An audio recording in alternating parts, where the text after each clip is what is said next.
განვიხილოთ მონაკვეთის დაყოფა ტოლ ნაწილებად. Თქვათ, გვინდა რაღაც AB მონაკვეთი დავყოთ 5 ნაწილად, 10 ნაწილად, 15 ნაწილად და ასე შემდეგ. ყოველთვის რომ არ გავაკეთოთ ეს თანამიმდევრობა, მოდი ერთხელ გავაკეთოთ, შემდეგ შევქმნათ ხელსაწყო და როდესაც დაგვჭირდება მონაკვეთის ტოლ ნაწილებად დაყოფა, პირდაპირ გამოვიყენოთ. დავიწყოთ ზოგადი შემთხვევის განხილვით. ავიღოთ სრიალა, ეს იყოს მთელი და ნახეთ 1-დან 30-მდე. აი ასე, ესე იგი 1-დან, აი ნახეთ მთელი რიცხვებით იცვლება. ამის შემდეგ ავიღოთ მონაკვეთი, აი აქეთ ხელსაწყოების ზოლში მონაკვეთი, AB მონაკვეთი და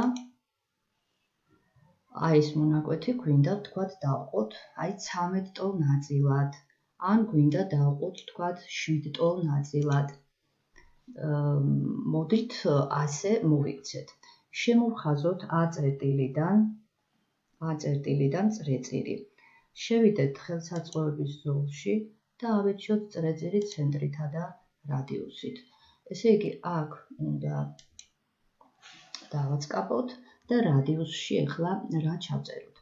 თუ ჩვენ გვინდა 8 ტოლ ნაწილად გავყოთ AB მონაკვეთი, მაშინ AB-ს სიგრძე უნდა გავყოთ 800. თუ გვინდა 20 ტოლ ნაწილად გავყოთ, AB-ს სიგრძე უნდა გავყოთ 20-ზე.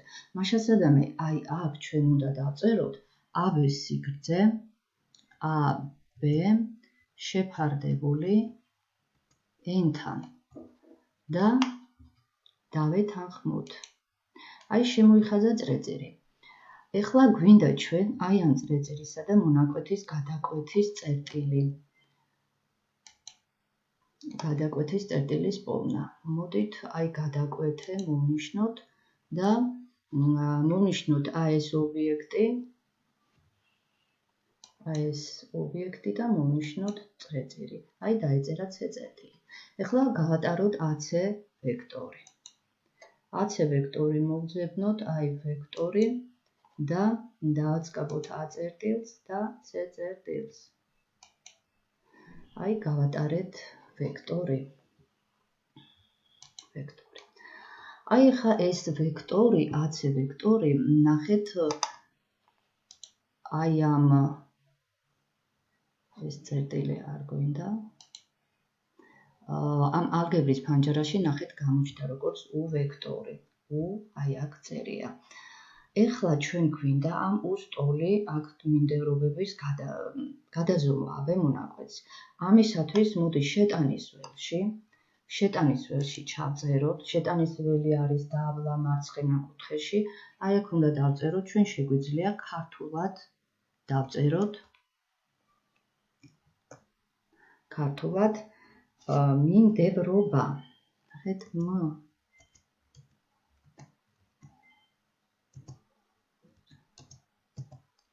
მიმდევრობა, შემდეგ გვინდა გადაიტანე, ანუ ჩვენ უნდა გადავიტანოთ ეს A წერტილი AC ვექტორის მიმართულებით. გადაიტანე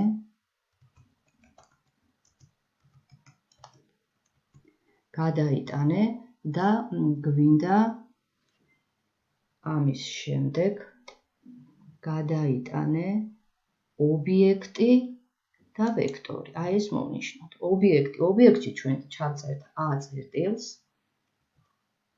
ეხლა ჩვენ გვინდა ისევ ინგლისური და ჩავწერთ A წერტილს ობიექტში და შემდეგ აი ეს ვექტორი შეგვიძლია წავშალოთ და აი აქ დავწერთ I ვექტორი, გავამრავლოთ U ვექტორზე. U-ზე, აქ დავხურავთ, შეტანის ველში წერთ ამას ყველაფერს. შემდეგ გვინდა მძიმე და ეხლა გვინდა საიდან სადამდე იცვლება ეს I. I იცვლება მძიმე, შესაძლებელია 0-იც იყოს, ნულოვანი ვექტორის AC-ს წერტილში დაბრუნებას ნიშნავს 0, შემდეგ დავწეროთ მძიმე და იცვლება n-მდე, რომელიც ჩვენ სრიალაზე გვაქვს. აი თუ დავაკვირდებით, ნახეთ, ჩვენი მონაკვეთი დაიყო აი იმდენ ტოლ-ნაწილად, რამდენიც აქ რეალად აწერია, 8 ტოლ-ნაწილად. აი თუ გვინდა რომ დავყოთ 6 ტოლ-ნაწილად, ნახეთ, 6 ტოლ-ნაწილად დაიყო. თუ გვინდა დავყოთ აი 15, 19 ტოლ-ნაწილად, აი 20 ტოლ-ნაწილად, ნახეთ, დაიყო 20 ტოლ-ნაწილად. ეხლა მოდი ჩვენ აქ დავმალოთ ის ინსტრუმენტები, რომლებიც არ გვჭირდება. მაგალითად C-წერტილი დავმალოთ. შესაძლებელია დავმალოთ კიდევ წრეწირი და დავმალოთ ვექტორი. ხოლო A და B წერტილები რა თქმა უნდა იყოს და ის მონაკვეთები, რომლებიც გვიჩვენებს აი რამდენ ტოლ-ნაწილად არის დაყოფილი ეს AB მონაკვეთი. აი ეხლა ეს ყოველთვის რომ არ გავაკეთოთ ერთი და იგივე, ამისათვის ჩვენ აი ეს უნდა ვაქციოთ ხელსაწყოდ. ამისათვის შევიდეთ ხელსაწყოების ზოლში და ავირჩიოთ ახალი ხელსაწყოს შექმნა. გამოტანილ ობიექტებში ჩამოვშალოთ ეს სია და აქ გვინდა სია, ანუ იმ წერტილების რაოდენობა, რომლებიც არ დააწერა აი ამ AB მონაკვეთს შორის და კიდე გვინდა მონაკვეთი. ეს რაც შეეხება გამოტანილ ობიექტებს, ხოლო შეტანის ობიექტებში ჩვენ გვინდა ჯერ მოგცეს წერტილი, ანუ ავიღოთ წერტილი A, შემდეგ წერტილი B და ბოლოს რიცხვი, ხო? ამის შემდეგ გვინდა ხელსაწყოს სახელწოდება. სახელწოდება, ნუ დავაწეროთ ქართულად და სახელწოდებაში დავაწეროთ მაგალითად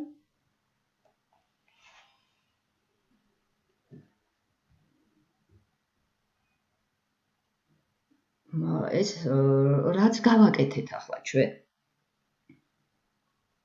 მონაკვეთის დაყოფა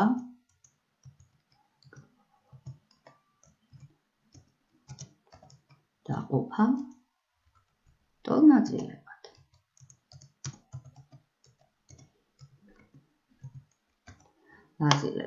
შემდეგ დახმარება ხელსაწყოზე, აი აქ შეგვიძლია დავწეროთ მონიშნე მონაკვეთის ბოლოები და დაყოფის ის რიცხვი. ამის შემდეგ პიქტოგრამას დავაწყებოთ, თუ გვინდა რომ არ იყოს ისეთი პიქტოგრამა, რომელიც ჩანს. და ეკრანზე გვექნება ჩვენ რაღაც შესაბამისი შერჩეული, აი ეს არის დაყოფა და ნახეთ აი ამ მსგავსი. და მოდი ამას დავეთანხმოთ. აჰა, ფაილის გახსნა ვერ მოხერხდა. კარგით, მოდი თავიდან ვნახოთ პიქტოგრამა, ამის შემდეგ დაყოფა და გახსნა. და აი ეს პიქტოგრამა ჩაჯდა, დავეთანხმოთ დასრულებას და ახალი ხელსაწყო შექმნილია. აი ეს ხელსაწყო ჩაჯდა, აი აქ ხელსაწყოების ზოლში. მოდი ახლა ჩვენ გავასუფთავოთ ჩვენი დაფა და ნახოთ როგორ დაიხაზება აი ეს ჩვენს მიერ შექმნილი ხელსაწყო, როგორ გამოვიყენოთ, ანუ როგორ დავხაზავთ, თქვათ, მონაკვეთს, როგორ დავყოფთ ტოლ-ნაწილებად. ესე მონაკვეთის დაყოფა ტოლ-ნაწილებად ავირჩიოთ და მოვნიშნოთ მონაკვეთის ბოლოებიო, გვეუბნება, ნახეთ, ერთი ბოლო, მეორე ბოლო და გვეუბნება რიცხვი, რამდენ ტოლ-ნაწილად გვინდა ჩვენ დავყოთ ეს მონაკვეთი. თქვათ, გვინდა 11 ტოლ-ნაწილად დავყოთ. დავეთანხმოთ და აი ნახეთ, დაიყოფა 11 ტოლ-ნაწილად აი ეს AB მონაკვეთი. მოდი კიდე ავიღოთ აი C და თქვათ D მონაკვეთი და დავყოთ მაგალითად 7 ტოლ-ნაწილად. ნახეთ, დაიყო ავტომატურად 7 ტოლ-ნაწილად და ჩვენ არ გვჭირდება იმ პროცედურების ჩატარება, რომელიც გავაკეთეთ ხელსაწყოს შექმნამდე. მოდი კიდე განვიხილოთ. ნახეთ, წერტილების სახელებს ცვლის და ეს იყოს მაგალითად 15. და აი ესე მარტივად არის დაყოფს ნაწილებად. ჩვენ შეგვიძლია ამ A-წერტილს მოვკიდოთ მაუსი და აი ასე თუ გავაგრძელებთ, რა თქმა უნდა, შეიცვლება მონაკვეთის ზომა, მაგრამ დაყოფის წერტილები იგივე დარჩება, ესე იგი იმდენ ტოლ-ნაწილად იქნება დაყოფილი, რაც იყო თავიდან. ან მაგალითად ასევე შეგვიძლია ესეც გავაკეთოთ. აი, ნახეთ. მე მგონი საინტერესო არის. შევაჯამოთ. ესე იგი, დღეს ჩვენ განვიხილეთ მონაკვეთის დაყოფა ტოლ-ნაწილებად და შევქმნით ხელსაწყო, რომელიც აი აქ ჩაჯდა ხელსაწყოების ზოლში მონაკვეთის დაყოფა ტოლ-ნაწილებად. როდესაც დავჭირდება მონაკვეთის დაყოფა 5 ნაწილად იქნება, 6 ნაწილად, 20 ნაწილად და ასე შემდეგ, ჩვენ პირდაპირ გამოვიყენებთ ამ ხელსაწყოს და მისი საშუალებით ჩვენ ავიღებთ მონაკვეთს, რამდენ ნაწილადაც გვინდა დაყოფა, მაგალითად 24 და დავეთანხმებით და აი დაყო 24 ტოლ-ნაწილად. კარგით. იმედია გასაგები იყო და თქვენც შეეცდებით მსგავსი ხელსაწყოების შექმნას. კარგად ბრძანდებოდეთ, წარმატებები.